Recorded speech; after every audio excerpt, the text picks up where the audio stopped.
Assalamualaikum warahmatullahi wabarakatuh. Pada pertemuan hari ini kita akan membahas dasar-dasar microcontroller. Nah, mungkin bagi teman-teman ada yang sudah tidak asing dengan microcontroller ataupun bahkan ada yang baru dengar dengan istilah microcontroller. Nah,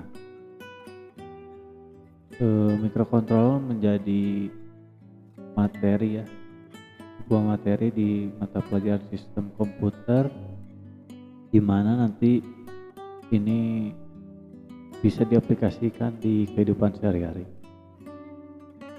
Nah, perkembangan microcontroller pertama kali dikenalkan oleh Texas Instruments dengan seri TMS 1000 pada tahun 1974 yang merupakan microcontroller 4 bit. Microcontroller yang populer pertama kali dibuat oleh Intel. Nah, yang tahu Intel? Nah, Intel itu perusahaan pembuat prosesor atau prosesor yang mungkin sampai saat ini paling booming ya, dengan AMD pada tahun 1976. Nah, yaitu microcontroller 8 bit seri Intel 8748.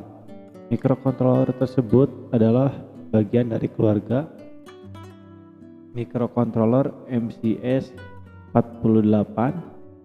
Sebelumnya Texas Instruments telah memasarkan microcontroller 4 bit. Yang pertama yaitu TMS 1000 pada tahun 1974. TMS 1000 yang mulai dibuat sejak 1971 adalah mikrokomputer dalam sebuah chip lengkap dengan RAM dan ROM.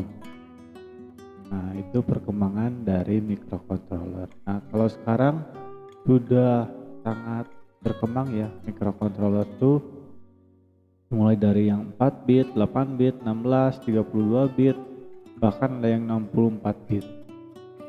Nah, selanjutnya keunggulan dari peralatan berbasis microcontroller.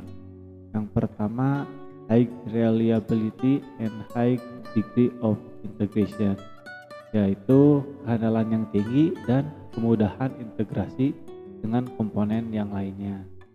Nah, jadi ini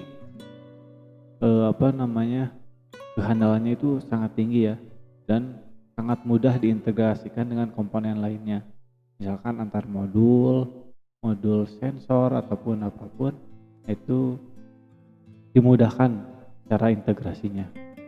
Nah, yang selanjutnya reduce in size, yaitu ukurannya yang semakin dapat diperkecil.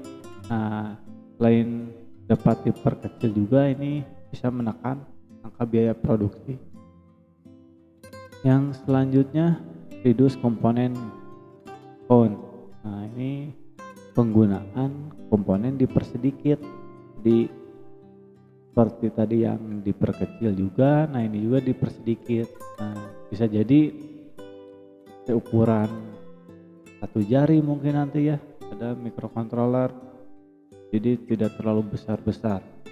Nah, selanjutnya short development time ya, itu waktu pembuatan lebih singkat. Nah, ini jadi mempercepat pemasarannya juga. Nah, yang kelima lower power konsumsi, jadi konsumsi dayanya sangat rendah, tidak memerlukan daya yang tinggi ya, jadi hanya 5 volt juga atau bahkan yang 1,5 volt juga. Microcontroller sudah ada yang menggunakan daya besar itu. Nah, kalau kayak aki motor, aki mobil itu kan dayanya cukup besar ya, 12 volt, bahkan ampernya juga berpuluh-puluh ya, besar. Nah, kalau yang ini microcontroller hanya menggunakan sebuah baterai ABC juga, itu bisa berjalan.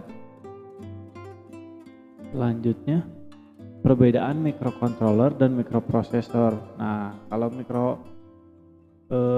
prosesor itu CPU-nya terbentuk dalam satu chip ya. Jadi semua terintegrasi dalam satu chip di CPU-nya. Nah, kalau microcontroller itu gabungan dari CPU, terus ada port input, output, ada memorinya juga, ada waktunya, ada port serial, port paralel, dan rangkaian pendukung lainnya yang dikemas menjadi satu chip. Nah, itu bedanya. Jadi kalau mikroprosesor itu hanya CPU saja yang terbentuk dalam satu chip. Nah, kalau microcontroller itu gabungan dari CPU, terus ada input output, ada memori dan lain sebagainya. Nah, selanjutnya ya teman-teman, di akhir video ini teman-teman harus mengisi tugas. Nah, nanti tugasnya ini dikumpulkan di Google Classroom, dikerjakan di buku catatan teman-teman ya, nanti difoto, diupload ke Google Classroom. Tugasnya itu jelaskan perbedaan microcontroller dan mikroprosesor secara arsitektur dan secara aplikasi. Nah, mudah-mudahan video ini bermanfaat buat teman-teman. Jangan lupa menerapkan protokol kesehatan ya. Selamat mengerjakan. Assalamualaikum warahmatullahi wabarakatuh.